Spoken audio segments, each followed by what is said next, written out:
రద్దు ఆలోచన లేదని చెప్పారు సీఎం రేవంత్. బోర్డు రద్దవుతుందన్న విష ప్రచారం చేస్తారంటూ తప్పుడు ప్రచారం చేసే వారిపై కఠిన చర్యలుంటాయంటూ హెచ్చరించారు.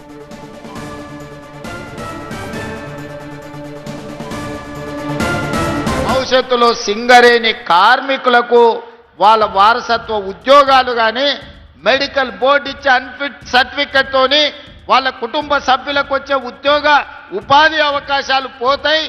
మిమ్మల్ని కాంగ్రెస్ పార్టీ మోసం చేస్తుందని కొంతమంది తప్పుడు ప్రచారం విషపు ప్రచారం చేస్తున్నారు.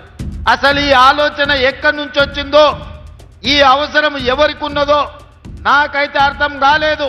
ఎవరైనా ఇట్లాంటి తప్పుడు ప్రచారాలు చేసి మెడికల్ బోర్డు విషయంలో విషము చిమ్ముతే వాళ్ళను అందరినీ మోకాళ్ళ మీద కూర్చోబెట్టి 4 ఈపుల మీదంగా దెబ్బలేయండి. ఎందుకు అనంటే ఆ ఆలోచననే ప్రభుత్వ పరిశీలనలో లేదు.